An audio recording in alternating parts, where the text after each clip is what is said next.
Alors, depuis le début de la semaine, cette 50e édition d'Équipe Auto montre que le monde de l'entretien et de la réparation est en pleine ébullition et qu'au-delà des retrouvailles, les acteurs se posent énormément de questions. L'idée, c'est de savoir comment on peut rapprocher le monde de la réparation de la vente de véhicules d'occasion. On a juste à côté l'espace Univers VO qui est finalement la preuve que cette connexion peut se faire. Et pour en discuter, nous avons, pour la prochaine demi-heure, la demi-heure qui vient, nous avons 3 personnalités de la réparation automobile qui croient fermement en ce modèle économique de réparation et de vente de véhicules d'occasion. Nous avons avec nous, pour apporter un éclairage, Paul Parentoen, fondateur du groupe MJ2P, plaque d'agence dans le Bordelais. Bonjour Paul. Bonjour Grady. À ses côtés, il y a Lionel Aberlé, directeur marketing de Point S Vente Auto. Bonjour Grady. Et enfin, à ses côtés, Jérémy Zimmerman, cofondateur d'Hexagone Automotive. Bonjour Grady. Merci à vous d'être venu, d'avoir accepté mon invitation pour venir partager votre expérience. Vous êtes tous les 3 convaincus que les garagistes ont beaucoup à gagner en se mettant à la vente de véhicules d'occasion. D'où vous viennent ces convictions et comment avez-vous vous-même mis en œuvre ces convictions sur le marché? Je commence par vous, Paul. Je prends la main. Disons que c'est aujourd'hui plus une question. Est-ce qu'il faut vendre des véhicules ou pas? C'est sincèrement une discussion du passé. Cette obligation-là, aujourd'hui, elle est primordiale. Notre rentabilité, elle vient de la somme de petites activités qui, mises les unes bout à bout, permet justement de rentabiliser nos affaires. C'est pas imaginable aujourd'hui qu'on puisse rentrer dans une affaire automobile, une agence, un garagiste, au sens noble du terme, pardon, parce que c'est vraiment un métier noble, de rentrer dans cet endroit, de créer de la confiance avec son client et de ne pas pouvoir lui vendre une voiture, c'est pour moi pas possible. À vos côtés, Lionel. Merci. Effectivement, en fait, nous, on est parti d'un constat qui est assez simple, c'est que régulièrement, dans nos ateliers, les clients nous disaient « mais vous n'auriez pas une voiture à me proposer de racheter ?» Parce qu'il y a une vraie confiance entre guillemets entre l'entrepreneur du véhicule et l'automobiliste. On parle souvent du médecin de famille. Absolument, mais exactement. Et puis il faut juste dire que la voiture, c'est souvent le premier ou le deuxième patrimoine du foyer. Donc c'est important réellement. Et du coup, on s'est dit il y a un vrai intérêt. Et puis c'est vrai qu'on s'est accompagné nos clients depuis plus de 50 ans sur l'entretien de leur véhicule. Et on s'est dit il faut qu'on arrive à boucler la boucle entre guillemets en pouvant proposer à ses clients d'acheter le véhicule chez Point S, de le faire entretenir, réparer, de le revendre à Point S pour le racheter de nouveau. Et si on va jusqu'au bout en fait du cheminement, de la stratégie qu'on peut avoir, c'est ce que j'appelle le véhicule à 6 roues. On a aussi un concept qui n'a rien à voir avec la vente de véhicules d'occasion, qui est le concept écomobilité sur le 2 roues électrique. Et quand je parle de véhicule à 6 roues, c'est que moi, mon objectif futur en qualité de directeur du marketing de la boîte, c'est juste de se dire, j'aimerais que le client du centre Point S, il achète sa voiture, sa trottinette électrique, qui sera dans le coffre de la voiture, voilà pourquoi le véhicule à 6 roues concrètement. Il va les faire entretenir, réparer, il va les faire reprendre par son adhérent Point S et il va rester comme ça dans l'univers Point S pendant toute la vie de son moyen de mobilité. Vous avez remarqué que ce n'est pas Déborah sur scène. Déborah a dû s'excuser, donc Lionel la remplace. Beaucoup moins bien. Beaucoup moins bien, mais vous avez fait partie du projet Point S Vente Auto depuis le départ, donc vous avez le même niveau de connaissance que Déborah qui aurait dû être sur scène aujourd'hui. Je m'adresse à vous, Jérémy, parce que vous aussi, au travers d'Hexagone Automotive, vous n'êtes pas un acteur pur de la réparation, mais vous fédérez justement ces acteurs. Vous avez créé un concept pour les accompagner avec Vroomies. Pouvez-vous nous expliquer ce qu'il y a derrière et comment vous les amorcez la vente chez les réparateurs? Alors c'est vrai que déjà on voit que le négoce automobile s'intègre très bien avec la réparation parce que chez Vroomies et notre réseau de 500 négociants, ils sont quasiment tous réparateurs en réalité. Donc c'est assez simple de créer une alchimie entre ces deux métiers, surtout quand on peut les intégrer assez facilement sur une structure juridique. Et effectivement, vous avez complètement raison. Le client vient sur Parc pour faire sa réparation. Automatiquement, on va vouloir la reprendre, la remettre dans son stock de vente. Et tout se fait en réalité naturellement, j'ai envie de dire. Donc nous, chez Vroomies, en fait, on accompagne aujourd'hui 500 professionnels de la vente automobile à travers une licence. Et comme je disais, tous font de la mécanique. On va les aider à se professionnaliser. On va les accompagner du coup dans leur gestion et pilotage de métier. Et du coup, voilà, comme Mais je disais. vous dites simple, vous dites naturel, mais ce n'est pas forcément intuitif. Je crois que, Paul, vous êtes bien placé pour le savoir. Quand on a fait de la mécanique toute sa vie, ce n'est pas forcément intuitif de se dire « je deviens un acteur du VO ». Et j'allais rebondir là-dessus, Grédy, parce que c'est malheureusement facile à dire, en fait, qu'il faut vendre des voitures. On est là sur scène, on peut le dire facilement. Et c'est très compliqué à faire. Je rebondis sur la confiance, elle était importante dans la relation du client avec le professionnel. Je rebondis aussi sur le fait qu'aujourd'hui, le commerce, il a changé et que les commerciaux qui sont en attente de clients derrière leur bureau, bah, en fait, ils vendent plus de voitures. Il faut initier l'envie d'aller acheter une voiture. Et la data de la prévente, c'est celle qui est la plus importante, c'est celle qui est générée au quotidien et c'est elle qui doit servir de base à ça. Après, c'est quels sont les outils qu'on met à disposition. Ben, il faut forcément un commercial, il faut forcément du stock. Et on a tous les fast-fitters, et vous en faites partie tous, essayer de vendre des voitures, et effectivement, c'est compliqué. Vous avez tous les deux, Lionel et Jérémy, vous avez l'idée de construire un réseau. Vous allez démarcher des garagistes. J'imagine qu'il y a des contre-arguments qu'on vous oppose pour dire « non merci, votre concept ne m'intéresse pas ». Quels sont-ils et comment vous les contrez, ces contre-arguments? Je vais commencer, Jérémy. Oui, avec plaisir. En fait, concrètement, alors c'est vrai que pour Point S, ça peut être assez compliqué, puisque Point S, c'est 80% de notoriété sur l'activité de la prévente automobile. Et en termes de légitimité, il est parfaitement normal qu'on se dise, oui, pourquoi Point S? Alors la légitimité, elle est directement liée au commerce de proximité. Et encore une fois, alors nous, on est dans une démarche, Paul l'abordait de façon très claire et on peut le prendre réellement pour tous les réseaux, ce que tu disais. Maintenant, ce qui est extrêmement clair aussi, c'est que la vraie difficulté de ce métier, nous, il faut quand même se souvenir que les gens qu'on a mis dans les réceptions des centres .S, avant, ils étaient dans l'atelier et leur seul interlocuteur, c'était une voiture. Donc tout d'un coup, on s'est mis à leur dire il faut que tu parles avec un automobiliste, que tu lui expliques. Et c'est compliqué quand on n'a pas cette formation. Là, on est en train de leur dire encore mieux maintenant, c'est que tu vas essayer de leur vendre une voiture. Donc c'est très compliqué. Et je pense qu'effectivement, l'accompagnement technique est extrêmement important en leur donnant des outils. Et fort heureusement, c'est un marché qui est mature, donc on peut récupérer des outils assez facilement. Mais il faut réellement les accompagner humainement parce que la démarche n'est pas ça. Nous, on a pris le parti pris, désolé pour la répétition, chez Point S, de combiner un certain nombre d'outils pour accompagner au maximum notre adhérent Point S.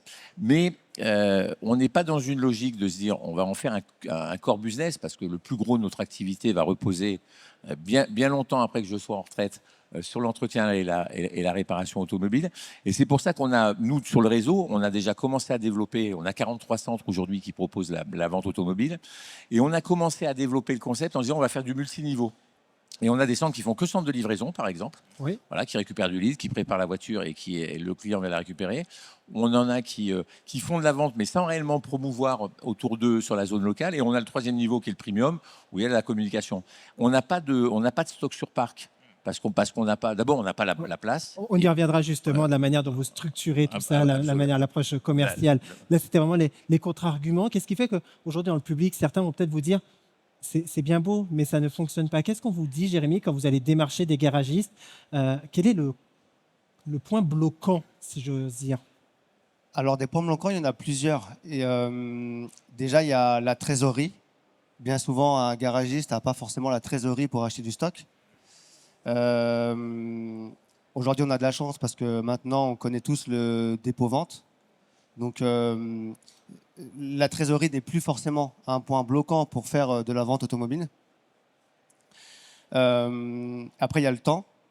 Le temps, le contre-argument, il est assez compliqué parce que finalement, pour se dégager du temps, il faut embaucher. Pour embaucher, il faut marger plus de chantiers, etc. Donc, pour le temps, c'est dur. Mais par contre, oui, effectivement, pour la trésorerie, maintenant, c'est assez simple. Vous parlez de marger et je crois que vous avez quand même quelques chiffres. On peut rentrer déjà un peu plus dans le business. Qu'est-ce que ça rapporte? Est-ce que c'est viable de basculer? Excuse-moi, Grédy, je te reprends juste la main 2 secondes sur ce que vient de dire Jérémy. Oui. Il y a aussi un problème de compétence. Aujourd'hui, vendre une voiture, c'est compliqué. Tu passes énormément de temps avec un client à déterminer l'énergie, l'électrique, l'hybridation, le thermique et ainsi de suite. Enfin, ça prend énormément de temps. Et effectivement, quand on est garagiste, encore une fois, au sens noble du terme, bah, vaut mieux qu'on aille changer les plaquettes de frein qu'on aille vendre une voiture. Donc, il faut complètement inverser la tendance. Ça passe par de l'humain, ça passe par quoi? Et est-ce qu'on arrive à rentabiliser cette ressource humaine supplémentaire? Alors effectivement, le négoce automobile, ça prend du temps, mais ça dépend de la façon dont on le fait. On n'est pas obligé de monter tout de suite une grosse structure. Si je prends par exemple l'exemple d'un petit garagiste où ils seraient par exemple deux mécanos, je parle vraiment de structures assez petites. Faire du négoce et par exemple avoir 5 véhicules en stock, c'est pas non plus limite, je pense qu'ils le font tous. Et ceux qui ne le font pas, je les pousse vraiment à le faire parce qu'effectivement, si on a une rotation de 30% de son stock chaque mois, par exemple, on peut très vite avoir une marge de 1 500 euros par véhicule. On ne doit pas être loin des 2 000 euros, un peu plus de 2 000 euros, je pense, par mois de marge nette, enfin brute, avant de payer la diffusion de l'annonce, les outils pour gérer le stock, piloter l'activité, etc. Après, effectivement, pour rebondir, tout à l'heure, je disais que c'était facile. Effectivement, il y a certaines notions qui sont un peu compliquées, comme la vente sur marge, la TVA, etc. Mais moi, de la conclusion que j'en ai, c'est que quand même, ce sont des métiers qui sont loin, mais pas tant que ça. Vous avez chez Point S Vente Auto, vous l'expliquez à l'instant Lionel, 3 niveaux qui permettent finalement soit de déléguer totalement l'activité, de l'extérioriser ou de l'internaliser. Vous pouvez nous en dire un peu plus et finalement le modèle économique, ce que ça dégage? En fait, le modèle économique, on est face à des entrepreneurs. Et tous les trois, je pense que ce qui nous rassemble, c'est le respect des entrepreneurs. Et la vraie question qui se pose, en fait, quand quelqu'un va se dire tiens, je me lance dans la vente automobile, que ce soit chez Point S ou chez un tiers, c'est à quel niveau je souhaite en faire un core business pour moi. Moi, j'ai mes adhérents qui me disent Lionel, si je vends quelques voitures dans l'année, c'est très bien, ça me fait un complément de marge d'activité, très très bien. Il y en a d'autres qui me disent exactement ce que disait Jérémy, je veux embaucher, mais du coup, il va falloir que ça génère plus de ventes et que j'amortisse. Et puis, il y en a qui se disent, moi, je aimerais ouvrir un centre Point S dédié. Et en fait, c'est réellement le poids, c'est l'intention de l'entrepreneur qui va faire la rentabilité très, très, très clairement. Et on ne va pas accompagner forcément notre adhérent de la même façon quant à savoir où est-ce qu'il veut se positionner par rapport à ça. On sait qu'on peut gagner de l'argent sur l'activité de vente automobile. Nous, on a le parti pris, c'est de ne pas avoir de stock chez Point S. Ils vont travailler avec des vendeurs marchands et autres de façon assez classique. Donc, on porte pas de stock, on n'a pas ce problème-là. Mais réellement, il faut savoir s'adapter au chef d'entreprise et à son projet d'entreprise. Paul Paul-Antoinette, vous êtes venu il y a quelques années au Journal de l'Automobile pour recevoir un prix parce que vous aviez une démarche très digitalisée pour pouvoir accompagner les agents. Est-ce que vous pouvez nous expliquer ce dont il s'agit plus précisément et comment ça recoupe avec ce que viennent expliquer vos on est exactement voisins dans le thème et dans la discussion qu'on a actuellement. C'est-à-dire que il ne faut pas que ça reste un vœu pieux, il faut que ce soit possible et que pour moi, en fait, vendre un véhicule, c'est un vrai métier de professionnel. Et c'était comment est-ce qu'on met ces professionnels-là à disposition de sites qui ne font pas de vente. Et donc, on a créé un système digital, Figital, un vrai Figital, avec des vendeurs qu'on vient téléporter dans des affaires qui ne vendent pas de véhicules, qui aujourd'hui fonctionnent parfaitement, on y est. Encore une fois, la technicité de la vente, le financement, ainsi ne peuvent pas être appropriés par l'ensemble des réseaux de réparation. Donc, on vient en fait mettre de la compétence et de la relation humaine là où il n'y en a pas. Qu'est-ce que tout cela dit du parcours client aussi? Parce qu'on parle beaucoup là de la manière d'aborder la vente, mais il ne faut pas oublier le client final, l'acheteur. C'est quoi son parcours d'achat quand il vient chez un garagiste? Et comment peut-on s'y préparer? On me laisse la parole. Hein. Le directeur marketing. On va pas réussir à le faire taire, celui-là, c'est une catastrophe. C'est vous le directeur marketing. La mécanique, c'est plus ton métier, le garagiste, c'est plus ton métier. Moi, je suis plutôt négociant par défaut, mais...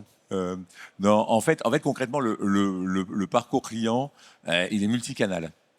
Il est vraiment multicanal. Et je pense qu'aucun de nous trois va dire non, le chemin unique, c'est celui-là. Nous, justement, on a différents niveaux pour aborder cette problématique. On a réellement le point de vente qui a son client traditionnel qui vient faire changer ses pneus et qui se dit, bon, il faut que je change de voiture, elle est un peu usée, est-ce que tu peux me trouver un véhicule? Et grâce à Point Vente Auto et grâce à tout ce qu'on a pu mettre en place avec différents outils digitaux ou autres, on va identifier le véhicule et on va pouvoir lui proposer, l'accompagner en termes d'assurance, de crédit, de garantie, etc., etc. Et puis, on a effectivement des gens qui vont aller directement sur le site .sventeauto.fr pour faire une recherche de véhicules et acheter un véhicule en ligne avec une force de vente déportée. Parce que là, effectivement, il y a un truc dont je suis à peu près sûr, mais vous allez vous dire, c'est le plus vieux d'assistance, c'est normal. Je suis à peu près sûr qu'il y aura toujours de l'humain dans la vente de voitures. Moi j'ai énormément de mal à imaginer qu'aujourd'hui, même pour un véhicule d'occasion, les gens ne passent que par un cheminement digital. Alors c'est peut-être le côté dinosaure du monsieur qui dit ça, mais voilà, mais en tous les cas, il faut qu'on aborde tous ces créneaux. Mais la pierre angulaire, et Paul a parfaitement raison, c'est l'humain, c'est la formation de l'humain, c'est qu'on est quelqu'un qui soit formé, qui sache faire ce métier, qui sache accompagner le client, lui expliquer. C'est la pierre angulaire. Vous avez quand même quelques stats sur les parcours clients, sur ce canal de transformation que vous pouvez nous partager? Après, Grady, il ne faut pas non plus rendre les choses compliquées. On parle de garagistes, de gens qui rangent dans des Évidemment. garages, qui ont besoin d'acheter une voiture. Le canal, il est facile, c'est la relation humaine, c'est la confiance qu'a le consommateur envers son garagiste qui facilite l'acte de vente, en fait. Donc finalement, ça reste quelque chose d'assez simple Bien entendu. qui repose bien sur une entendu, relation humaine bien avant entendu. tout. Donc on ne peut pas, c'est pas la peine de leur faire peur en disant ce sera du digital, ça se fera à distance, il faudra. Non, ce sont des choses Un très client, pragmatiques. une voiture, pardon, et un gérant automobile ou un garagiste. Et les choses se font naturellement à partir du moment où on lui donne les compétences. Je reste sur vous, Paul, parce que vous êtes à la fois agent du réseau Renault et agent Stellantis. À qui il appartient finalement aussi de mettre en œuvre cette stratégie? On voit très bien qu'aux gares, ils essayent d'embarquer les agents, mais en laissant une grande liberté. Et chez Stellantis, on les a eu en entretien il n'y a pas très longtemps, ils disent c'est 100% du réseau d'agents qui sera équipé dans 3 ans. C'est un objectif clair. À qui il appartient finalement de porter ces projets? Au groupement ou aux constructeurs? Alors j'espère qu'ils sont pas dans la salle, hein, je les ai pas vus là, donc je vais parler doucement quand même. Tu prends des Non, risques. là c'est pareil, si tu le dis. L'agent de marque aujourd'hui, il est apporteur d'affaires. La compétence du commerce, alors là, on a une discussion sur le véhicule d'occasion, mais on voit que c'est déjà pas si simple de ça de vendre des véhicules d'occasion. Sur du véhicule neuf, vous avez des politiques commerciales qui font 15 pages et il faut avoir bac+12 pour les comprendre. Vous pouvez bien penser que l'agent de marque, il est loin, loin, loin de son commerce VN et il est totalement dépendant de son concessionnaire ou de sa succursale. Et que ces concessionnaires ou ces succursales, ils ont une vraie problématique de RH. Il y a 10 ans, ils avaient 50 vendeurs qui faisaient passer sur l'ensemble des sites. Aujourd'hui, ils ont été obligés de se recentrer sur leur propre nombril et donc de s'éloigner de ce réseau secondaire-là qu'ils ont perdu. Ça s'appelle de la dispersion. Aujourd'hui, les réseaux de marque, s'ils ne sont pas bien épaulés par leur R1, ne sont pas capables de vendre des véhicules neufs. Qu'en est-il chez vous, Réseau.s? Parce que vous avez porté ce projet, il y avait des belles ambitions que vous nous aviez présentées à nous les journalistes. Les chiffres, la réalité est un peu en dessous de ce que vous espériez. Pourquoi? Alors, en fait, les chiffres sont en dessous parce que c'est comme toujours, on a tracé une prospective et des trajectoires. Et que déjà, on sait, il y a un truc qu'on n'avait pas jaugé au moment où on a lancé le dossier, c'est l'effondrement, on peut parler comme ça, du marché de la vente de véhicules. Ça en a refroidi quand même quelques-uns. Et derrière, c'est vrai qu'on a sans doute pas mesuré assez le gap qu'il y avait justement entre cette spécificité de spécialiste, ce que tu rappelais à l'instant, de l'entretien de la réparation rapide automobile, ou de l'entretien tout court d'ailleurs, même de la mécanique lourde, et le métier réellement de vendeur. Donc là, on est à 43 centres qui proposent la vente auto. On en a dans les tablettes. On se rend compte en fait que la principale difficulté qu'on n'avait pas suffisamment mesurée, à mon sens, c'est l'approvisionnement en véhicules. Voilà. Et ça, c'est vrai on avait noué des partenariats qui étaient pour le coup assez légers. Aujourd'hui, il y a un certain nombre d'exposants qui sont là, qui proposent du parc de véhicules d'occasion avec lesquels on travaille. Mais il y a une vraie guerre aujourd'hui pour trouver du véhicule d'occasion de qualité. On est parti sur un concept où on ne veut pas vendre du véhicule d'occasion ancien avec du risque au potentiel pour le client. Et c'est vrai que du coup, ce parc automobile disponible, moi je me rappelle d'une discussion, je ne sais pas si vous l'avez eu celle-là dans vos métiers, mais avec un adhérent qui cherchait, on va se permettre de faire de la pub, un Dacia Duster bleu marine, Et j'ai eu l'impression que c'était Indiana Jones, quoi. Hein. Tout le monde se battait pour trouver pour son client ce fameux Dacia Duster. Et ça, on l'avait peut-être pas pris suffisamment en compte. Et avec la chance qu'on a avec des entrepreneurs, c'est qu'ils savent ce que veut dire prendre des risques, investir sur le long terme. Et on travaille. On a amélioré effectivement le concept, ce qui fait qu'aujourd'hui, il y a des adhérents qui montent même des centres en stand-alone, c'est-à-dire qu'ils ne proposent que l'activité de vente auto. Mais comme je dis souvent, je préfère qu'on soit en retard sur nos objectifs, mais qu'on accompagne bien les chefs d'entreprise qui nous font confiance, plutôt que de tout casser et dans quelques années de se dire on est allé trop vite. Juste petite parenthèse, pardon Jérémy, juste petite parenthèse, ceux qui créent des stand-alone, qui créent des points de vente bien identifiés, exclusifs, ils étaient déjà dans le réseau, ils viennent d'arriver, c'est quoi leur profil? Alors, à date, on priorise toujours nos adhérents. Voilà, c'est des chefs d'entreprise qui nous font, pour certains, confiance depuis plus de 50 ans. Donc, on va prioriser nos adhérents parce qu'il faut qu'ils soient prioritaires sur la zone dans laquelle ils sont implantés. Et après, effectivement, on ouvre à l'extérieur. Sur Vente Auto, on n'est pas dans ce cadre-là aujourd'hui. C'est réellement développé uniquement par nos adhérents. Et vous imaginez bien que comme pour le concept glace, par exemple, très rapidement, on aura des gens qui arriveront de l'extérieur. Jérémy, pardon, je vous ai coupé. Du coup, j'avais une question, Lionel. Les points S qui font de la vente automobile, est-ce qu'ils font du dépôt-vente? Du tout, du tout. Alors, on va pas se mentir. Il y a toujours, ce que tu disais tout à l'heure, il y a toujours 3-4 voitures qui se promènent un peu à droite. Je sais pas si c'est du dépôt-vente, je sais pas s'ils portent le stock, mais ce sont des indépendants. Il est pas rare qu'il y en ait. Mais c'est vrai que le dépôt-vente, on n'a pas misé sur le dépôt-vente en termes de concept en tout cas. Ouais, d'accord. C'est pas une envie d'aller vers le dépôt-vente. Comment ça fonctionne dans votre réseau, justement? Quelle est la stratégie de vos adhérents chez Vroomies? C'est du dépôt-vente? Ils font un petit peu de stock? Alors, chez Vroomies, je pense que le réseau est découpé à 30% de dépôt-vente et peut-être du coup à 70% de négoce pur.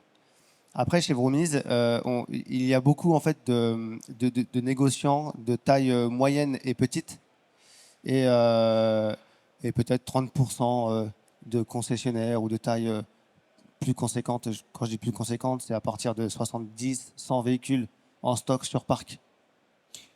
Vous collaborez, je crois, Paul, avec certains de vos confrères agents. Ce n'est pas un réseau que vous menez, mais avec lesquels vous travaillez. Quelle est la nature de vos relations et qu'attendent-ils de vous en tant que partenaire? Bon, ce qu'ils attendent de nous, c'est l'expérience qu'on peut avoir sur cette petite expérience qu'on peut avoir sur la vente de véhicules d'occasion, de les rassurer sur le fait que, comme on l'a dit tout à l'heure, c'est au final plutôt simple que plutôt compliqué, et qu'après, encore une fois, c'est la mutualisation de nos compétences auprès de nos confrères qui permettent à tout le monde de s'élever. Quand on arrive à faire vendre des véhicules en B2C à des agents, bah souvent ils deviennent des clients en B2B. Et ensuite, en fait, il y a de la place pour tout le monde. Et ce qui compte, c'est de vendre des autos. De la place pour tout le monde. Cette phrase, je la retiens parce que mon prochain sujet, c'était de dire on voit les agences automobilières, si on peut les appeler comme ceci, d'intermédiation particulier, s'inviter sur les territoires en jouant cette carte de la proximité. Pour vous, est-ce que c'est une concurrence ou est-ce que ça peut devenir potentiellement des partenaires parce qu'il y a le dépôt-vente, parce qu'il y a cette compétence en vente? Comment vous voyez ces nouveaux acteurs qui sont en train d'émerger sur le réseau et dont certains sont représentés à Univers VO d'ailleurs? Tu me poses la question à moi? Je vous pose la question à tous les trois. Je reste assez persuadé qu'il y a de la place pour tout le monde en fait, et que ce ne sont pas forcément les mêmes métiers. On a encore en France la particularité d'avoir une vente en C2C qui est assez énorme. À nous professionnels d'aller la grappiller pour faire augmenter nos volumes, mais en fait tout est complémentaire et rien n'est concurrent au final. 100% d'accord avec Paul. Il y a une complémentarité. Après, nous, en tant qu'acteurs sur ce marché, c'est vrai qu'on est très vigilant sur la qualité du véhicule. Et autant j'irai voir Paul en toute confiance parce que c'est un professionnel et le véhicule qu'il va proposer pour un de mes clients, je vais me poser aucune question. Autant un véhicule qui appartient à un particulier qui est mis en dépôt-vente dans une structure où il n'y a pas d'atelier, je me permets quand même de le dire. Eh ben, pour moi, tous les contrôles sont peut-être pas faits avec la même pertinence que quand je m'adresse à un agent qui a un atelier et qui réellement fait attention. Et je veux pas jouer avec mon image.s. Parce que concrètement, un acquéreur d'un véhicule qui va avoir un problème, il va pas se dire, si je prends l'exemple, on va pas le prendre, on va pas citer de marque, mais ce véhicule de telle marque a des défauts, il va pas se dire c'est ce véhicule de telle marque, il va se dire mon garagiste.s m'a vendu un véhicule qui est de mauvaise qualité.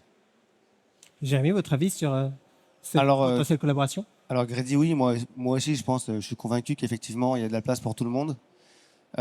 Par contre, je trouve que le marché est quand même, le marché, les outils qu'on utilise sont quand même de plus en plus performants et il y a un vrai changement de ce côté-là. C'est vrai qu'on parle par exemple des mécanos, des garagistes qui vendent des voitures et en réalité, par exemple, le garagiste prend une photo sur son parc, c'est pas super. Mais aujourd'hui, on a des méthodes qui permettent de mettre en avant les annonces, de mettre en avant le véhicule. Je fais référence par rapport, par exemple, je sais pas, à du détourage photo, intégration de l'annonce dans un showroom virtuel. Là encore, il y a quelques exposants Il y capables a de... des exposants ici. Il y en a, réintéresser le monde. il y a, du coup, il y a de quoi faire pour tirer profit de tous ces nouveaux mouvements. Ouais, juste si je peux me permettre de compléter ça, on voit aussi une vraie évolution du marché. Aujourd'hui, le véhicule électrique, ça pèse 30% de nos ventes en véhicules neufs. On n'en a pas encore l'usufruit sur nos parcs de véhicules d'occasion, mais on voit bien que le VE, ça ne se vend pas de particulier à particulier. Et là, on va avoir des vraies parts de marché à aller conquérir sur cette partie-là. Alors, on y croit, on n'y croit pas, ça c'est un débat qui ne m'intéresse pas. Ce qui compte, encore une fois, c'est de vendre des autos. Mais on verra bien que dans ces prochaines années, la part du professionnel dans ce volume de vente total va prendre des parts de marché et va donc augmenter le gâteau plutôt que de le restreindre. Grâce à l'électrification notamment, sujet dont nous parlerons ensuite. Petit mot, Jérémy, vous lancez sur votre stand Federauto, si je ne me trompe pas. Pour ceux qui n'ont pas vraiment compris ce que c'est que Federauto, vous pouvez nous en toucher un mot? Oui, alors pour rebondir quand même, juste pour conclure, moi j'ai l'impression quand même que le particulier, il n'a plus envie de vendre sa voiture. Il n'a plus du tout envie.